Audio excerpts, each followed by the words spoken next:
Okay, so here I am just using a regular X-Acto knife on this balsa wood. It does take a little bit of time, but it's worth it. And I just like to show here are some of the cutout pieces that I've been doing before. This one fits over on the top. Yeah, I had to cut through the sticker on the back. I should have peeled it off before. This piece doesn't have the sticker, so didn't really have to do that.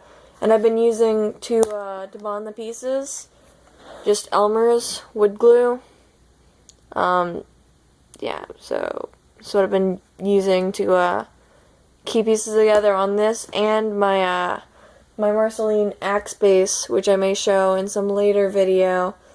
And it seems to be doing a pretty good job on this piece. So it's really just make a light cut on the edge. And it's okay if you have a little bit of extra space, because this will be sanded down later once all the pieces are cut together. You just cut a bit at a time. I like to do the top first and maybe divide it like right down the center so that you don't have to do everything at once.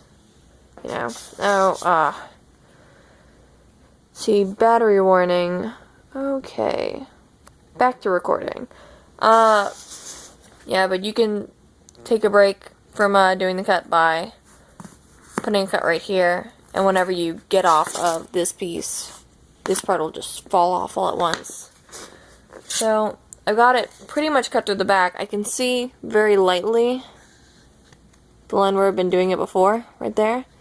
And you can go back, and just to make it work a little bit faster, cut along that line. If you know where it is, don't just randomly start cutting from the back. And it makes everything go a little bit faster whenever you can help connect the edges. See, it's already loose.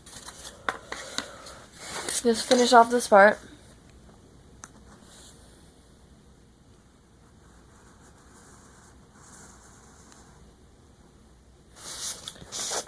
And because I'm using the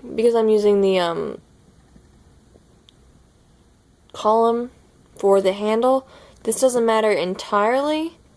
I will be, if this works out well, I will be using this as the handle that I'll cast instead of the column as being something in there. But if this works out, it's all good. Also, I'll bring up, whenever you're designing out your grips, you should figure out like what's a comfortable like width for your hand to be grabbing. You can use anything really, like just even finding a dowel, like a wooden dowel, and just trying to grab it and figure out should be like, and I know you can't get it to be more of an oval shape than round, but just to see maybe how wide around you want your handle to be, like circumference wise. But anyways, I figured out that I'd like mine to be this general thickness. And whenever you're just cutting out your models, although it's not going to be a perfect example, you will have a better idea of whether or not that's a good shape and size for you. So I'm almost done with this. So a little bit of extra cutting, connecting everything on the back. And then up here at the top it didn't show through well, and at the corner, because I was trying to be really careful with those. So after this, it should just pop out of its hole, see? And yep. So yeah, that made it a lot easier instead of having to go around this corner and then break it off. It's mostly in line with the rest of it. It's a little bit farther off right here. And with the inside this, you can cut it out, and this had to break off. And don't be too afraid to break off the balsa wood once you've already got the front part on, because they are glued together, and it'll be, even if you do like manage to crack it, it's if it's sandwiched in with other pieces, there's a lot less of a risk of you breaking off the entire thing. So yeah, like this. Although I'm not going to intentionally snap the wood, I can just put pressure on either side and it won't just snap in half like it would normally. Like regular balsa wood, it just, and it takes a little bit of force, but not too much. So this is actually good, and it does cut very easily. Just, yeah, cut super simple, but you want to be careful about the lines. But anyways, yeah, and whenever you're picking out your balsa wood, they do keep basswood, basswood, something like that, right next to it, and it's a harder version. So if you do have good tools and you have someone to hopefully watch it with you, like I'm almost 21 and I still have my dad do my props with me if they're going to involve power tools. If you don't find that you're capable, please have an adult assist you. But yeah, this the basswood, if you want to use it, it would be a little bit stronger. You could probably just make your props out of that. The main reason I'm doing these and casting them is, besides the speed, I want to participate in Cosplay Chess, which is a scripted chess game where people dress up and their characters fight each other. There are a lot of good examples. The convention I'm going to is called Senshicon, and they do host Cosplay Chess. It's not the best. It's actually rather cheesy, but my friends do participate in it, and I'd like to participate in it at least once. So that would be fun.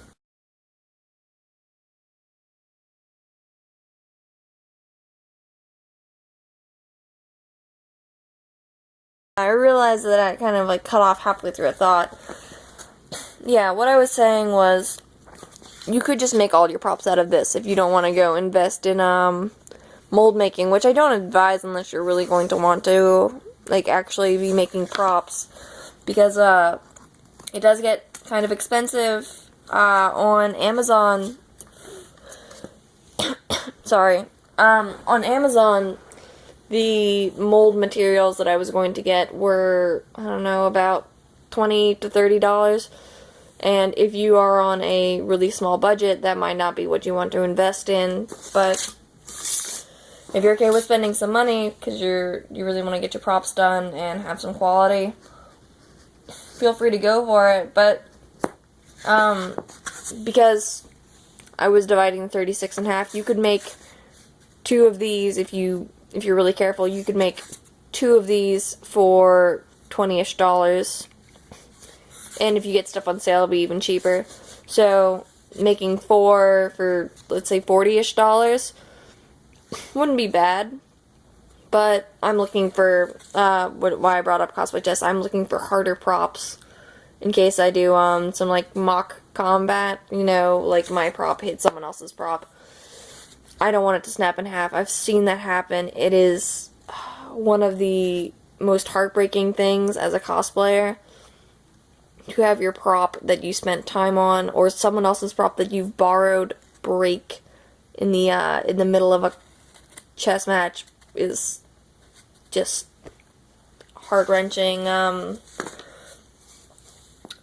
one of the matches in the most recent convention, I had a friend had borrowed a prop and it broke, and it was not a cheap prop. They didn't make it themselves, and oh gosh, I'm not sure that everyone in the crowd quite got it, but it was devastating, and everything got really serious for a minute. Like the people in the combat at the moment understood, oh god, this is not a good thing, but the show must go on. They pulled through, but if you want to do things, like if you want to be hitting other people's props, first off, okay, it's if you're cosplaying, and second off, go with something sturdy. Like if you're just going to be like touching the two pieces of wood, it doesn't matter, but if you were going,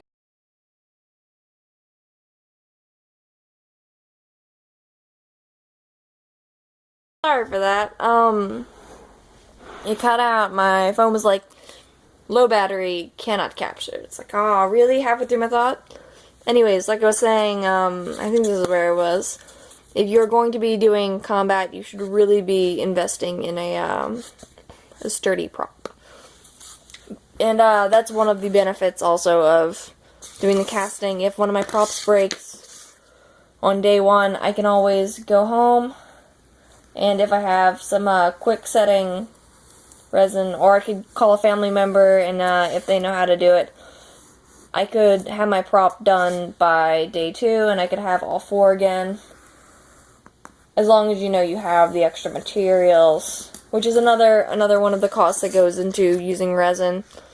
You have to, although you only need to make the silicone mold once, you do have to have enough resin to make all your extras. And the resin's about equally expensive, although you can, I bought a different version, not the Umu Smooth-On. I bought, I had it on my wish list, but it wouldn't ship to Alaska, so my boyfriend went to, one of the nearby art stores, one of the smaller ones, and they sold a similar resin, and he bought that for me for my not for my birthday, for Christmas. I think I have it right here. When I say similar resin, I mean, maybe it's not right here. Ah, sorry. It's right here, and it's a much smaller bottle. It's the mixing process is different. It has a small catalyst, but it's just casting resin, and I'll be able to use this all the same. And this will probably make 1 or 2 of the daggers. I mean, it's really small, but I'm not planning on making it 100% resin. I'll have something inside to make it a little bit stronger, and it'll be painted over anyway, so it doesn't matter if it's clear or not. But to even have like a bit of metal, just as some backup, be invaluable. And it also just takes up a little bit of the extra space. When it's avoidable, you really don't want to be using all resin, because these things are pretty expensive. So, with that said, I'll be finishing up this if you want to see if I don't cut it out. It's, but it's just a super quick process. So, I'll just cut off this. Cut this down. And I guess I'll talk a little bit about the shape of the dagger real quick. So, because there aren't really any good angles on it. You can see, like, the tops and stuff, and although some people probably, as an option, some people will be using just circles, like from rings you can get at hardware stores. Since I'm casting, I'll do it pretty true to the actual shape. It's pointed. You can see in, like, some of the good pictures, like in others, you know, whatever. Some people just don't pay attention. Some people want to do generic kunai and have, like, a round end. But if you're going to be, like, swinging this around your finger, like, like, swinging, what's a good example? Anyways, like, whenever you're just busy, and you, like, want to swing something around, if you're going to do that, you should really make it large enough for your finger to stick through. So, yeah, make sure it would be big enough then, but see if I can get the inside done relatively quickly. And, like I said, it's okay if everything's a little bit rough.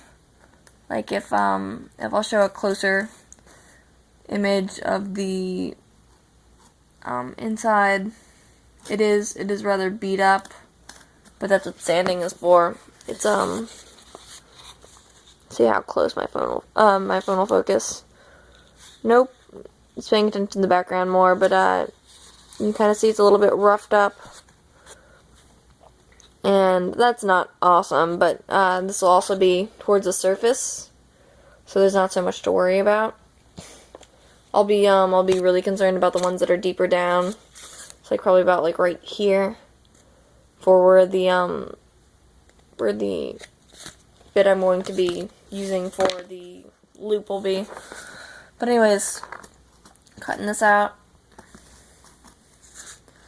Or I'll give an example right here if I can do a quick circle.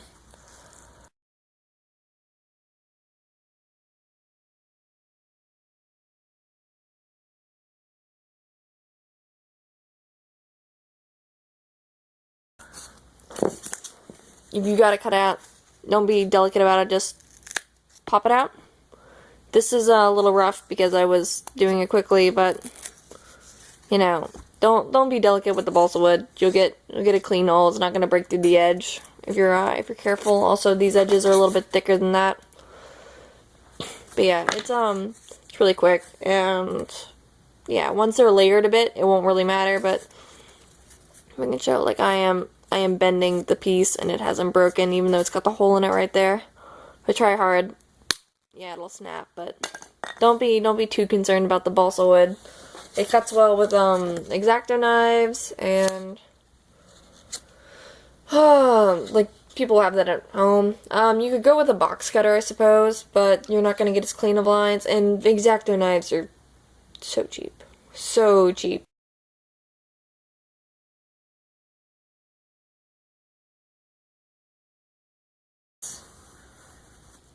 And I suppose, like, I'm just saying, don't do a box cutter for this part. If you want to use it for this line, since it's really straight, and like it was really only cutting from this end. I don't know what that's from. Oh yeah, this is where I cut it off, just to give an example of how clean the cuts are. Maybe, I don't know, but this was just a really clean. Oh, this is where it, like, went off. Anyways, it's really clean. You know, you could just do one long swoop to take off the bit, and if you think your box cutters are sharper, do that. But get something with a fine point for the detail work. So, almost done. I won't cut out the center on camera, but I'll cut out the rest of the handle and just kind of give them an example of how my how it fits for my hand.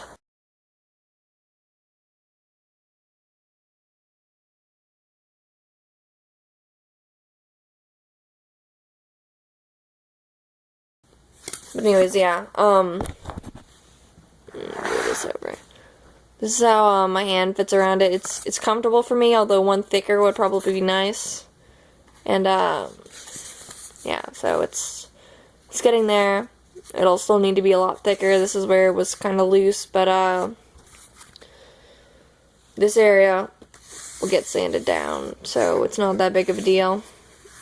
Oh yeah, and about the lines on the front. This will be the highest part. These will go like that, and this might be flat. I might make it. Oh gosh, I've been coughing a lot today, or trying not to cough. This will be probably flat, and yeah, and don't forget, the handle does get wrapped with cloth, so if it looks kind of messy, don't worry about it. You'll be covering up with cloth anyways. So, I think that's about it. Finally, I'll cut out that off screen. See y'all in the next video, alright?